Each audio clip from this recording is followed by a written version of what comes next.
Bahia não tem goleiro. Não tem um goleiro, pelo menos, no nível que precisa ter pra estar onde está. Eu vou só fazer uma pergunta. Foi falha de Ronaldo? O quê? No segundo gol, porque no terceiro foi escancarado. Ah, bom. O segundo gol... Ele vem de vez e toma. Não, mas isso aí eu fiz pra poder a gente ter a performance da sketch aqui, porque eu sabia que você não ia perguntar. Performance da sketch é sacanagem. Porque dizer que o terceiro não foi, realmente a gente ia ter que discordar aqui pegando em armas. Mas a questão toda, e aí o Alisson Silva Pontes fala, mas o Cano tava sozinho. Velho, o Bahia se colocou numa situação tão bizarra de goleiro que pra você baixar a camada e pra uma segunda camada de debate, Cano tava sozinho 2 vezes na hora de finalizar. Que coisa horrível. Aliás, a gente precisa fazer essa ressalva. O Bahia tomou um gol de lateral, onde a bola não toca no chão antes de entrar no gol. Um belo gol do Fluminense e bela marcação do Bahia, né? A marcação via sinal de Wi-Fi, sem fio. O Bahia ficou realmente assistindo o Fluminense jogar no início dos 2 tempos. De novo. Mas isso vai ficar em segunda camada. Com todos os erros do Bahia, todos os erros que o Bahia fez. Ali, de performance, de Rogério postura. citou soberba. Finalmente. Soberba. E Finalmente. Falou sem negócio de pudor. Finalmente. Soberba do Bahia. Não que eu acho que ele deveria ter exposto isso antes. Eu tenho certeza que ele já percebeu isso antes, mas agora ficou num ponto tão difícil de sustentar, né? Vamos dizer assim, o sol com a peneira. Sim. Que ele vai ter que dizer, realmente, foi só beber. O Bahia tem sido assim o tempo todo. O Bahia não sabe administrar. Como é que sustenta sol com a peneira? Não. Tapar, no caso, né? Tapar o sol com a peneira. O gol... Eu tô brincando com você. É a peneira da piscina aí, né? Verdade. Porque assim, quando a gente for falar do Vitória... A peneira da piscina. O sol tá aqui, a luz aqui. Porque assim, eu sei qual é a sua indignação. Porque quando a gente for falar do Vitória com São Paulo... Você vai falar da sua, né? Ô, meu irmão. Então, não dá pra gente falar nada do Bahia, nada. Pô, zagueiro marcou mal, tá faltando centroavante, tá faltando jogador de metal. Antes de você falar do goleiro, que é o básico, porque com tudo que o Bahia fez de errado e de bom no jogo, um goleiro equilibrado, o Bahia ganhava a partida. Bahia falhou coletivamente no primeiro gol. Sim.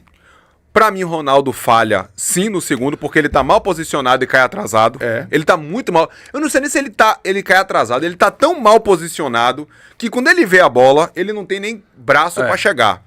E o terceiro... O terceiro me bate um abacate, velho. Goleiro profissional não pode tomar aquele gol, não. Tem goleiro amador que não toma, porque em vez de defende com o pé. Defende com o pé. Dá uma bicuda na bola de esquerda. Exato. Ele não. Ele tentou, sei lá que zorra, um gesto técnico bizarro. E, velho, assim, aí na hora, velho, já tá naquela fase do cansar. Você já não olha pro goleiro do Bahia e se revolta, não. Com ele, evidentemente, não, né? Nem com o Marcos Felipe. Você simplesmente diz assim, ó, ok, é o que tem pra hoje.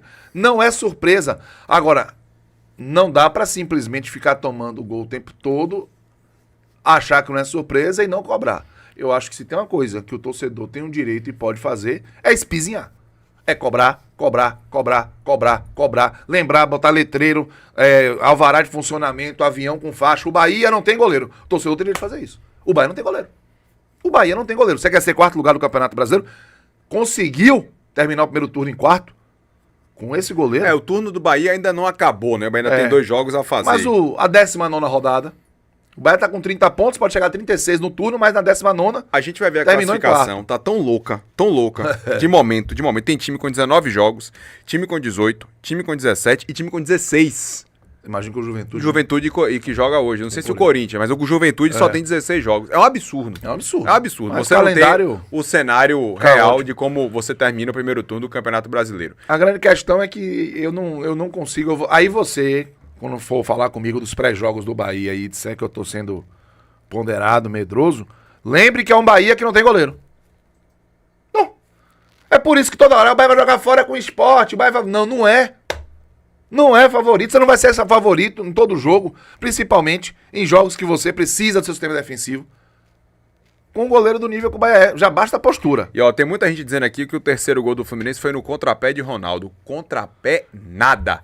A bola passa debaixo da canela dele, ele cai de joelho na bola. Não Me teve desculpe, contrapé, não, pô. Não tem defesa pra Ronaldo. Não teve defesa dele na bola e nem defesa pra ele nesse lance. Me desculpa, eu vou discordar veementemente de todos vocês. E vou ficar chateado também, porque a gente já tem mais de 700 aparelhos conectados e menos de 300 likes. Então, por favor, são mais de 500 pessoas que estão aqui com a gente nesse exato momento e que não deixaram o like ainda. Então, senta ali o dedo no like. Palmeiras é o terceiro colocado com 36 pontos, o Bahia é o quarto com 30. O Bahia é o quarto. Isso. Não tem distorção, porque o...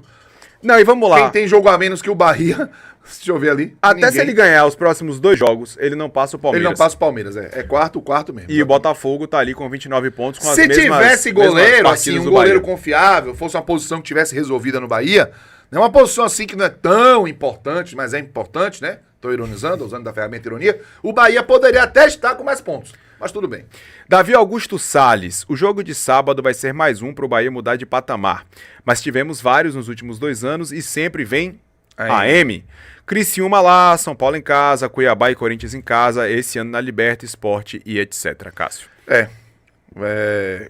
E o Bahia, sim, eu concordo com o Davi, vai ter oportunidade, mas eu preciso que o Bahia... Ó, velho, eu vou dizer uma coisa pra você. Que bom que não vai ter jogo essa semana. Eu espero que, de alguma forma, isso ajude o Bahia a olhar pra carência do gol, em especial do gol. Porque tem outras, mas a do gol, ela não pode ser, de forma alguma, comparada a alguma outra, velho. Porque Rogério chegou a dizer na coletiva, Pedro, os goleiros vão ter que se virar pra superar esse momento, porque não tem outro. Ele vai fazer o quê? Ele vai pro gol? Ele que vai pro gol? Então o Bahia precisa resolver essa questão do gol. Eu espero que resolva logo. A janela fecha dia 2 de setembro, tá? Você ainda tá injuriado com o fato de não ter goleiro? Tô, claro. Toda vez que eu vejo o jogo... O Bahia podia estar com 32 pontos. Tô falando só por sábado. Porque, Pedro, o Bahia errou. Começou dormindo o jogo, deu espaço pra caramba pro Fluminense. Pra mim, com a bola no pé, fez um bom jogo. Jogo, principalmente no primeiro tempo, um jogo de muita fluidez, os caras trocando passe, tratando bem a bola no chão, até o gramado tava ajudando. Everton Ribeiro é um craque. Eu vou dizer, não é porque, nem por causa do gol, que o gol contou com o desvio do zagueiro lá do Freitas. Jogou demais. Meu irmão, o cara, eu chamo o Everton Ribeiro o seguinte, ele não é o motor, ele é o óleo da engrenagem. Tá ligado? Tipo, o jogo flui, bem. Com ele em campo, o jogo flui. Ó, o lance do... Não, mas ficou parecendo o Fluminense contra o Bahia, né? Pois é. Parece que o Fluminense é o Grená e o Bahia é o branco. Isso. Ó, aí é o lance do primeiro gol. primeiro gol. Ó como o Jean Lucas se movimenta e Everton acha o passe. Isso. Aí é gol contra de Bernal. Isso. Aí Porque Jean Lucas pode comemorar o que ele quiser, ele não chutou nem na direção do gol. Não, né? é gol contra mesmo, já foi... Já foi inclusive computado como gol Mas o contra. Bahia reagiu bem ao momento do início ruim. O início que ficou marcando com os olhos, marcação EAD, Wi-Fi, como quiser. Ó o lance do segundo gol do Bahia, ó o Juba por dentro, ó. Juba um construtor nato, né? Esquece lateral esquerda pra Juba, velho. Ele é colar, onde ele tá? Ó o Juba aqui, ó. Juba tá aqui no meio campo. Isso. Gilberto, Caio. o William, ó o Ó o pivô de Protegeu William. e tome, ó, Everton. E aí mérito de Everton que chuta, Sim. a bola desvia, meu irmão, mas ele chutou pro gol. E ainda teve a galera lá, a auxiliar marcou ali, né? Um impedimento absurdo, impedimento, que mas não existiu, evidentemente, que não existiu. E aí o lance do terceiro gol, né? O Bahia cobra rápido escanteio. Acevedo entrou bem demais. Rapidinho, Aí é Michel. Pausa aí, rapidinho, Matheus, pausa aí. Aí é Michel, Pausa aí. Pelo seguinte, na sexta-feira, todo mundo aqui, torcedor do Bahia, dizendo, o Bahia não cobra escanteio pra dentro da área. O que é que vocês acham de escanteio curto? Gol. Foi mesmo. E foi jogar trabalhado. E Gilberto bem na parte com a bola. Gilberto com a bola foi bem. Gilberto não foi bem sem a bola. Aliás, ninguém na linha defensiva do Bahia foi bem sem a bola. Nem Juba, que decidiu nesse golaço aí. Aí, pode soltar, Matheus? O Bahia todo dentro do Fluminense. Olha lá, ó. E aí, chicotada na bola. E foi crucial pro gol que ela batesse no chão, né? Posso levantar uma polêmica? Ele quis chicotear essa bola Não ao chutar sei, pra acho que baixo? não, acho que não. Ou ele pegou do jeito, é isso aqui mesmo que tem pra hoje? Vai, se vira aí, Fábio, e né, contou com essa felicidade da bola bater no chão e encobrir o goleiro do Fluminense. Um gol realmente que desafogou o Bahia. Seria cruel com o Bahia perder o gol, perder o jogo, até a página 2. Porque o Bahia tava perdendo, porque o gol que o Bahia tomou, o Fluminense, o segundo tempo do Fluminense não foi ruim. O Fluminense incomodou o Bahia, controlou até o Bahia em alguns momentos no segundo tempo. Mas o Fluminense fez o terceiro gol. O segundo e o terceiro foram praticamente os dois únicos chutes do Fluminense. Que teve um que lá do meio campo, o cidadão chutou, que o Ronaldo pegou, já no 3-2. Meu amigo, se o Bahia não tivesse a falha do Ronaldo, o Fluminense tranquilamente não teria feito o terceiro gol, mesmo com todo o erro de marcação, porque o Nonato, né? O Nonato trate bem o turista que ele volta. Ele passeou no gramado desde o meio-campo, entrou na área, Keno também com liberdade, o Bahia pra marcar foi uma mãe contra o Fluminense. Mas, se o chute do Nonato fosse forte, indefensável, tudo bem, não foi. Ele deu uma mascadinha cruzada que você defende ali, ó, abaixa, segura a bola e já recomeça o jogo. O Bahia tomou esse gol e isso fez muita diferença, porque o Bahia teve que correr atrás, teve até atitude, faltou bola, mas teve atitude. Jean Lucas ia fazer um gol de placa, frente esfilado, uma... Você viu o lance, velho? Ele saiu, cara, o último lance do jogo, ele saiu tirando o time do Fluminense todo pra nada, dando drible da vaca, correndo. Aí Freitas foi muito inteligente, né? Vamos combinar. Ele tinha que fazer aquilo. Puxou Jean Lucas. E aí Gabriel, tá aqui dizendo que impressionante. Gabriel Luizada. Impressionante que quando o Bahia chuta, faz gol. Não é verdade? Contém ironismo. Mas tem um detalhe. E aí o pessoal tá aqui me dizendo também no chat. É o time que mais cria chance, viu? Tá precisando chutar mais e melhor, porque... Algo que a gente já fala aqui, ó, que o Bahia não finaliza, que não chuta há muito tempo. Pois é. E o Lucas Castro dizendo que Juba confessou na entrevista que não teve a intenção de bater pro chão. Quer ouvir Rogério Ceni? Vamos ouvir Rogério Ceni. E aí a gente, depois de ouvir o que Rogério falou sobre a questão da postura do Bahia, né, que ele falou sobre soberba, o que é que a gente tem a dizer sobre essa pergunta do Baraúna? Que repercutiu. Repercutiu, inclusive, nacionalmente, né, com o Mauro César Pereira, né, criticando a postura de Bará na coletiva do Bahia. Mas antes, vamos ouvir Rogério Ceni. Eu não vou fazer isso. Acho injusto nesse momento. Eu vim aqui numa entrevista depois de um empate com uma análise. Eu não vi ainda todos os gols, eu vi posicionamento e tudo. Não vou falar sobre isso. Nós estamos atrás de reforços em mais do que uma posição. É só isso que eu posso falar. Uma pena, o terceiro gol que eu não fiquei a certeza, eu acho que passou, não sei se foi baixo da perna ou eu não consegui ver exatamente do ângulo que eu estava, mas eles têm sempre tentado fazer o seu melhor. É difícil, essa posição é uma posição difícil de você viver quando você tem uma vaia ou uma desconfiança, né, por parte do torcedor. A confiança ela é predominante para você ter sucesso nessa posição. Eu lamento, às vezes, sofrer um gol, ou um erro, alguma coisa, uma saída de jogo, que reflita numa vaia do torcedor, porque a tendência é que você perca a confiança no decorrer dos minutos, né? Eu só lamento que isso aconteça. Boa noite, professor. Na verdade, ele falou sobre a questão dos goleiros, né, Cássio, com relação às falhas aí que tem acontecido no gol do Bahia. Ele não quis personificar, mas eu acho que ele deixou implícito que...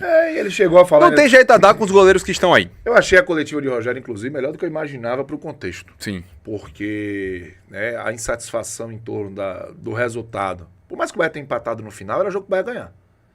E eu achei que o Rogério ele foi muito lúcido nas suas colocações, inclusive dando razão a quem estava incomodado com o resultado. Não foi destacar a capacidade de reação do Bahia, heroísmo, nada disso não. O Bahia tinha que ganhar o jogo e não ganhou. Isso precisa ser colocado, destacado, é algo que realmente o Bahia falhou, tinha que ter vencido. O Fluminense que veio aqui é um Fluminense bem diferente do Fluminense da temporada. Apesar de bons nomes, é um Fluminense reserva hoje. Sim. Everaldo nem relacionado foi. Janela de oportunidade que se abriu para o Bahia conquistar 3 pontos e que ele jogou fora. E não jogou fora. E tinha desperdiçado contra o Piauí Sport. E temos o que aqui, Matheusão?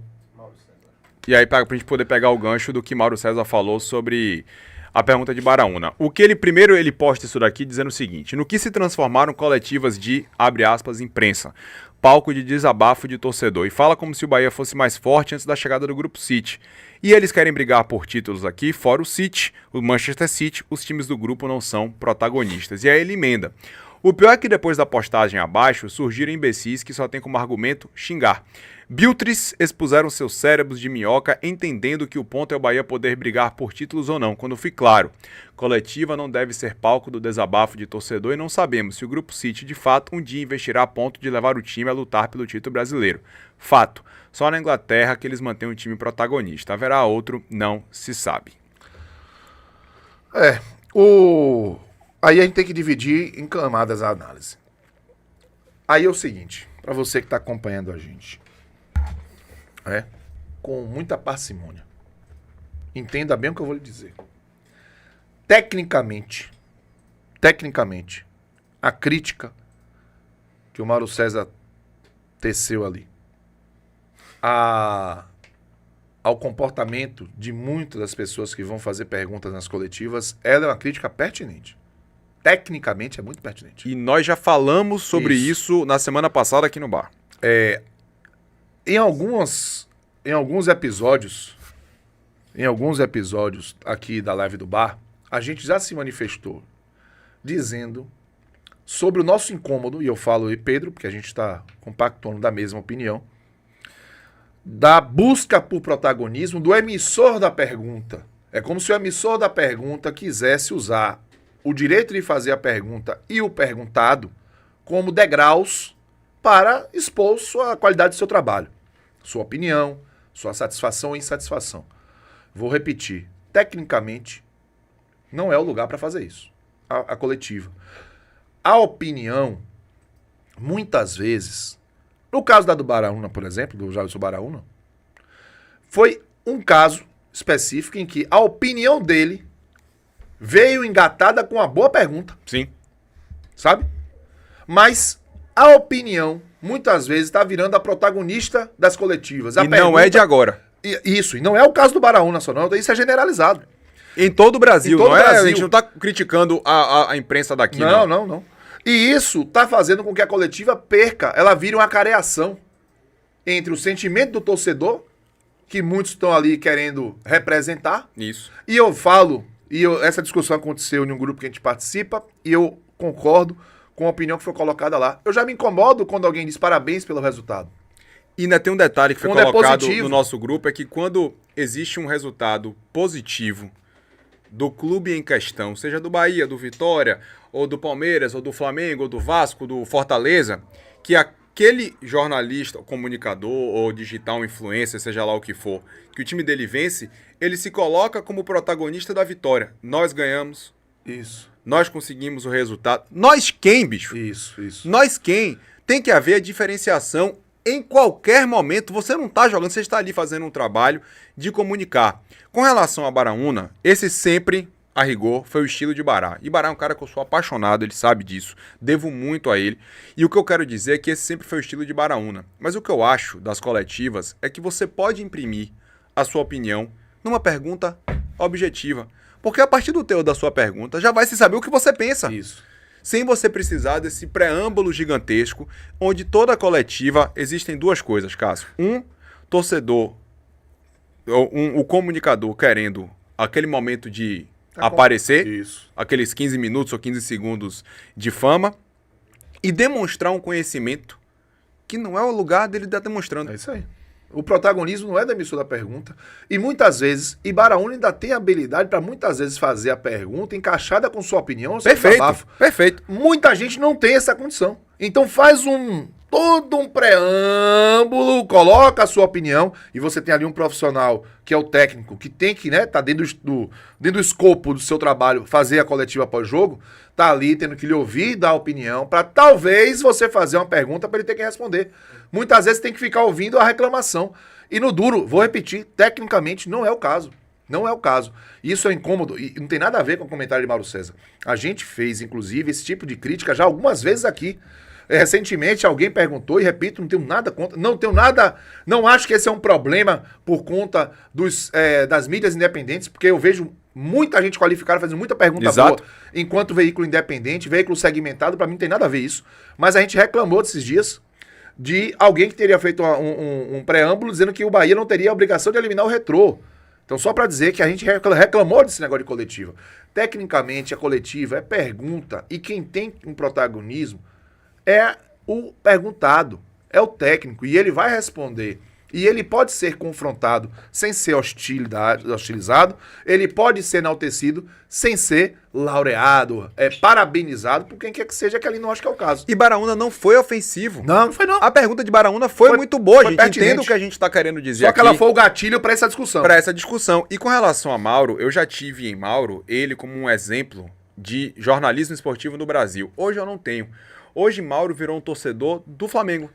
Ele puxa demais pro Flamengo, ele só cobre 99% do Flamengo. E quando ele fala de qualquer outro time, independentemente de você concordar ou não com aquela postura dele, ele virou algo tão pró-Flamengo que existe hoje uma carga pesada em cima dele. Tanto que o chat aqui tá bombando. Ah, se é Mauro César, eu já discordo. E não pode ser assim, mas eu entendo e respeito essa carga que existe em cima dele. Quando ele fala de qualquer outro clube, você só tá falando isso que você é Flamengo. Existe agora essa pecha nele porque ele, digamos, trouxe esse personagem pra si e ele não era assim. Desde que ele saiu da ESPN, ele mudou muito. Ele mudou a forma dele de trabalhar. Então o que eu quero dizer, gente, é que coletiva, eu acho que é pra ser objetiva. Ponto. Essa tradução do sentimento do torcedor, aí pode ser qualquer um, eu, Cássio, Baraúna, seja lá quem for o torcedor, tem um espaço que é pra isso, que é aqui no bar, que é Baraúna lá na Baiana FM, lá com o Zé, né, no canal dele no YouTube, seja lá onde for que ele estiver participando, enfim. Mas a gente não pode misturar as coisas. Coletiva é o momento de ser profissional 100%. E de saber separar isso. a espaço de verdadeira debate. Importância daquele momento. Não é espaço de debate, né? Não é espaço ou de exaltação, ou muito menos, e tem outro aspecto também, que é aquela coisa de representar o torcedor. Ó, por mais segmentado que seja o seu perfil, se achar que lá tem que ser mais representante de torcedor do que profissional de comunicação, não vou entrar nessa de jornalista, mas profissional de comunicação, daqui a pouco vai começar a restringir esse contato. Os próprios clubes vão começar a pensar isso. Claro. Porque representar o torcedor, tem gente representando o torcedor jogando bomba. O que é representar o torcedor? Você dá a sua paixão, dá a sua vida, dedica ao clube e você acha que o clube tem a obrigação de lhe dar em troca do jeito que você acredita. E isso é perigoso. Então, lá na hora, é uma oportunidade de você estar frente a frente com quem faz o clube. Eu diria que se tratando do Bahia, basicamente quem fala pelo Bahia. E você tem que aproveitar, evidentemente, eu acho que perguntas podem ser feitas confrontando ideias, mas de maneira mais objetiva e dando protagonismo à pergunta e não ao perguntador, porque quando o profissional do outro lado, que é experiente, percebe, e já teve reclamação, se não me engano foi do Ramon Dias, enquanto técnico do Corinthians, ele começa, né, a tratar diferente. O Thiago Carpina que percebeu isso também, e começou a estilar para todo mundo. Aí todo mundo começava a ficar com medo de perguntar a ele. Rogério Ceni vai ter dia que vai estilar também, porque o Rogério Ceni, ele tava uma seda naquele dia, no sábado, mas vai ter dia que não vai estar. Então, essa relação é uma relação nova que eu acho que precisa ser discutida, tá? Em relação a Mauro César, eu concordo plenamente com o que o Pedro está falando. Mudou muito o seu perfil. Ele vai para um perfil em que ele fala o que pensa, mas se você vai para um contraditório, dificilmente ele trata o contraditório como algo legítimo, né? Deslegitima rápido, e isso, evidentemente, enfraquece qualquer debate. Acho que a lógica que ele usou para o Bahia, sim, o Bahia vai querer título, é legítimo, o torcedor vai querer título, o Grupo City afirmou que vai botar o Bahia para disputar título, então se ele não sabe sobre o Bahia, é melhor não se meter e não falar. É melhor ficar calado. Porque sim, o Grupo City publicizou que vai botar o Bahia para disputar título. Se é agora, se é daqui a 5, 6 anos, esse é um debate que a gente pode falar, mas que vai buscar, e é legítimo que o torcedor que está recebendo investimento desse queira. Porque não é porque o Bahia está fora do eixo Rio-São Paulo que o Bahia não pode sonhar alto, principalmente agora que tem um parceiro com muita robustez para contratar, para tirar a contratação do time do eixo, para poder botar o Bahia para incomodar e para ser o quarto colocado no grupo, no turno, com a gente reclamando de goleiro, de falta de elenco. Então, essa relação aí é típica também do perfil Mauro César. Tá fora do padrão Flamengo, eu vou ali, né, tratar. Quem disse? O Grupo City só bota o Manchester City para ser protagonista, mas no discurso, mano. O próprio Manchester City demorou de virar protagonista. Exatamente, no discurso, o Grupo City pretende botar o Bahia para disputar título. Agora, tira o sal da comida, porque graças a Deus você está bem de saúde.